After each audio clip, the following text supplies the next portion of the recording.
Top 10 Tales of Terrified Goldfish.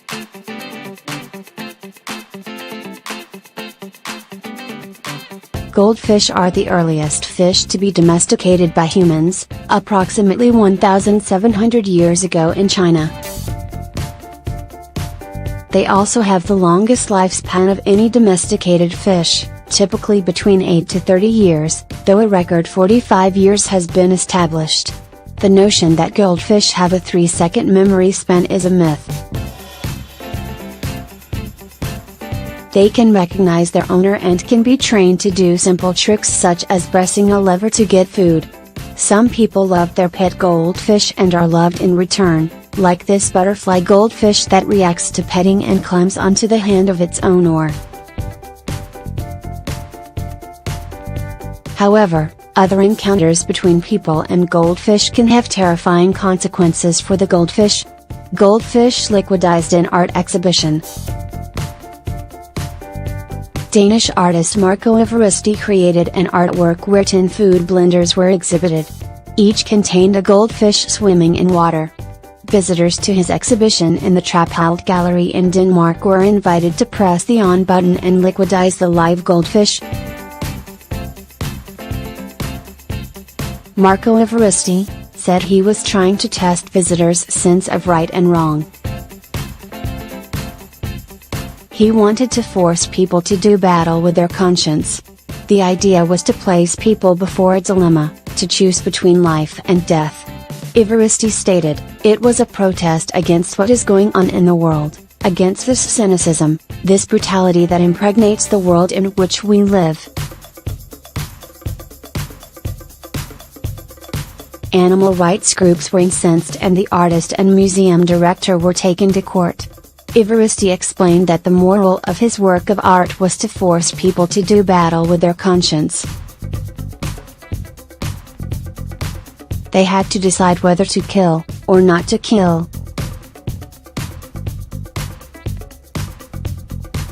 The Danish association Friends of Animals were not amused at what passed for art by Marco Evaristi and they filed legal charges against the artist and the director of the museum, Peter Meyer, for their cruelty to the goldfish. When the exhibit was taken to Austria, animal rights activists broke into the gallery, liberated the goldfish and smashed the blenders. While touring with his goldfish exhibit, Evaristi has had several death threats and 2 bomb scares. In the subsequent court case, a technician for the blender company and a veterinarian both testified that, due to the high speed of the blender, the fish were killed painlessly. The court acquitted the artist and museum director, and today, in Denmark, you are legally free to murder as many goldfish as you please in your blender. Should goldfish wonder if something is rotten in the state of Denmark? A teenage burglar, just before leaving with his loot, first paused to poison 3 goldfish with ketchup, mustard and spices, which he poured into their tank. The police reported that the burglar told his friends, aged 15 and 16, "We can't let them live, they're witnesses." A police spokesman, Sergeant Mike Hernandez, stated, "He wasn't remorseful. Certainly something they didn't need to do." The boys allegedly broke in and stole a video game system, CD player, 30 video games, 30 DVDs, a BB gun, jewelry and a safe. These were sold to local pawn shops, which allowed detectives to track down the culprits. A 16-year-old has been charged with burglary and cruelty to animals. His 2 friends were also charged with burglary. Kevin Frazier, 17, kidnapped 3 goldfish from Libster Primary School. Kevin did not demand ransom money for the fish. He did not even seem to know what to do with the fish once he had kidnapped them, so he flushed them down the toilet. Kevin was out on a bail order at the time he kidnapped the goldfish, so this was not his first run-in with the law. The case went to court and the prosecutor, David Barkley, said, "One view might be that there are more serious crimes, unless you're one of the goldfish, of course." Kevin admitted to the police that he had been stupid. He was found guilty and ordered to perform 100 hours unpaid community service. This is not an isolated incident. Goldfish have been discovered floating in sewers before, and in at least one instance a goldfish was found alive in a sewer and saved. The 3 fish Kevin kidnapped are still missing. Should you spot 3 kidnapped fish in your local sewage system, please report the incident to your local police station. Goldfish eaten alive by owner. 28-year-old Louis Cole was investigated for animal cruelty after posting a YouTube video of himself eating a live goldfish. Viewers see the 4-inch-long fish being eaten and hear crunching sounds as the tail of the fish swings desperately from side to side. He commented, "That was really bitter, the most bitter thing I've ever eaten." The RSPCA launched an investigation. Cole faced a £20,000 fine and up to 6 months in prison. He hired a lawyer to keep him out of jail. The video has been removed from YouTube but is still available elsewhere. In a bizarre classroom incentive, a school teacher ate a live goldfish to motivate her students, who filmed the good deed for posterity. The YouTube poster wrote, "My 6th grade teacher challenged us to do our homework every day for 10 school days and she would eat a live goldfish. We all did our homework for 10 days and she had to eat the goldfish." Joan Higgins, 66, and her son, Mark, 47, owned a pet shop. Mark sold a goldfish to a 14-year-old boy and all hell broke loose because the boy was fronting for Trafford Council officials, who trapped them into an illegal transaction. A new law specified that a child younger than 16 had to be accompanied by an adult in order to purchase a pet. What the goldfish suffered is not precisely known, but since the court found the accused guilty, we can assume that being sold to an underage minor was absolutely terrifying to the goldfish. The accused were sentenced after an 8-month court case. Joan was fined £1,000, about $1,500, and fitted with an electronic tag to ensure that she adhered to her curfew order. Mark was given a £750 fine, about $1,100, and ordered to perform 120 hours community service. Mark referred to his persecutors as legal lunatics. An outcry from the local community rapidly followed after the sentencing and the story spread worldwide. Following the worldwide publicity, the court case was reopened and it was decreed that Joan's tag was unnecessary and Mark's community service was quashed. The fines and convictions remained. Hundreds of millions of people in China watched a magic trick by magician Fu Yandong, where goldfish performed an incredible synchronized swimming act. This happened during prime time, China Central Television's CCTV Gala, the most watched broadcast of the year on January 30th, the eve of the Lunar New Year festival. Fu Yandong had hit the big time with his amazing goldfish performance. Animal activists in China claimed that magnets were implanted in the goldfish bodies and urged CCTV not to promote such cruel practices and not to broadcast such an event again. Fu Yandong denied that he implanted magnets in the fish. He claimed that he had tamed the fish through magic manners. Unfortunately for Fu Yandong, many animal activists are not strong believers in magic. Their concern that the fish had been abused and were perhaps in continuous discomfort or even pain cannot be discounted, but China's animal protection laws are not what they should be. 53 organizations have now protested at the alleged goldfish abuse. It is not clear at this stage whether China Central Television will ultimately side with the goldfish, or with magic. Kill goldfish for Jesus.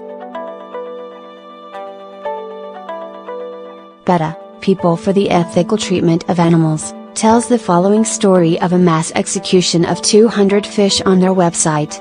Pastor Stephen Bishop of Indiana conducted a sermon titled, Finding Nemo. On Pastor Bishop's own Facebook page the following is stated: "We had a mass execution of 200 feeder fish that I pulled out of a fish tank and then threw all over the floor. The kids were in shock and then started to pick them up and put them back into the fish tank. Obviously, most of them died in the effort, and the point however was made that they cared more about 0.15 feeder fish than they do about their friends dying without Christ." Pastor Bishop's Facebook told how the event was planned, preaching a sermon called Finding Nemo this morning, and will be having a mass execution around 10 a.m.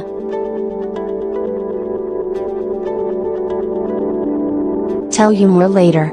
Animal lovers were incensed by the mass execution, and PETA received several complaints. It is not only Pastor Bishop that kills goldfish for Jesus. In Florence, the First Assembly of God Church conducts a Fear Factor reality TV show, in which contestants compete in dangerous activities or eat stomach-turning foods for cash prizes. Youth minister Anthony Martin said, "We need to be realistic about what the Bible says about fear and not be afraid to share our faith in school. We can't let that fear rule our lives." One method for participants to conquer fear is to pull a number between 1 and 3 from a bowl that indicates how many live comet goldfish should be swallowed.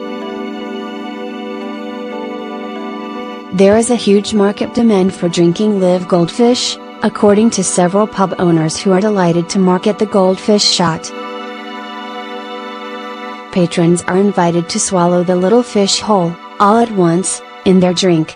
This appears to be a particular favorite with university students, such as in New Zealand with students of Waikato University.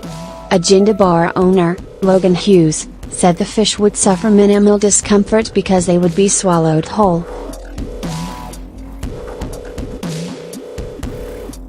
Canadians, not to be left out, could also partake of the Goldfish Fest in Calgary, Alberta, where a spokeswoman for the SPCA said, "Obviously, the only use these fish have is for entertainment purposes, and as a society, we don't believe animals should be killed for the purpose of entertainment, which is what is happening here."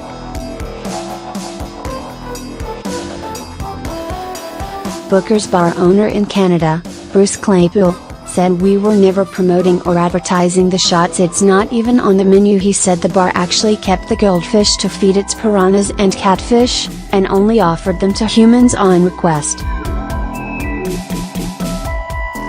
The local health inspector ruled that goldfish shots were not permissible, and Booker's have now backed down and no longer offer goldfish shots to their patrons.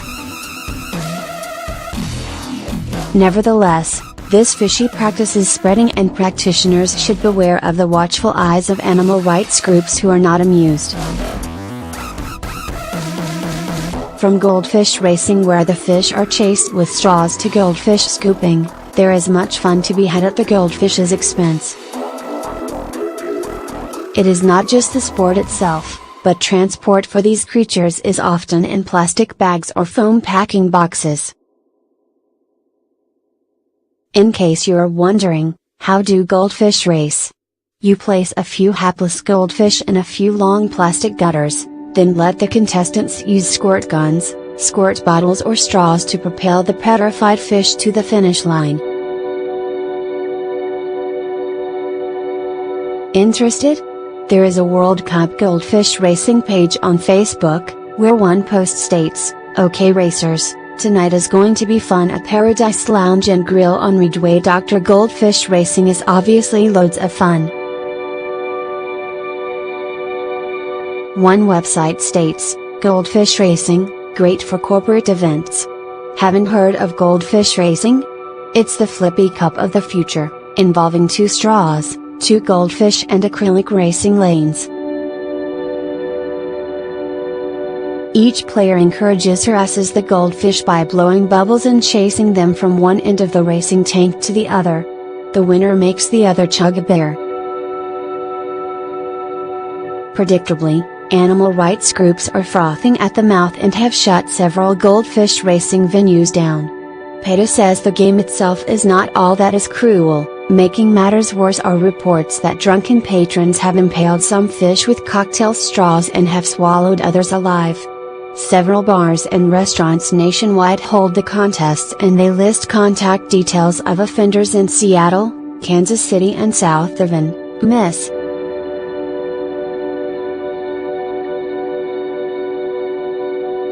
So that activists may pressurize the offenders.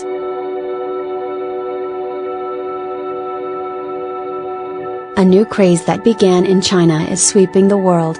Tattooed goldfish. No longer is the allure of the goldfish the main attraction, but a picture or word etched into the creature for which people are prepared to pay. Whether your fancy is polka dots, stripes, hearts, a letter or, on larger fish, a word, this is the latest bumper sticker fashion. No fish tank is complete without a cute tattoo swimming around.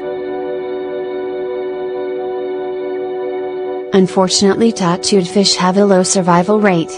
Lasers and injections damage the protective surface layer on the fish, which leaves them vulnerable to infection. The unhygienic use of tattoo guns is a further concern. A spokeswoman for the SPCA in New York, Gina Browning, says morally and ethically what we're looking at is incorrect. Any animal lover would agree, it's so unnatural. A pet shop owner, Steve Lane, also from New York, says, "My hope is if it gets more people into the hobby, it's a good thing. If a kid comes in and sees a fish with a heart on it and says I want a fish tank and learns how to care for it, I think it's a win." He imports his fish from Singapore, not well known for its animal protection legislation. There are several ways to dye or tattoo, none of which are good for the fish. Until 2005 the tattoos were mostly temporary, and a few months later you are left with a blotchy, sickly fish. On the other hand, most people who end up with one of the survivors, are generally not in the animal protection fraternity.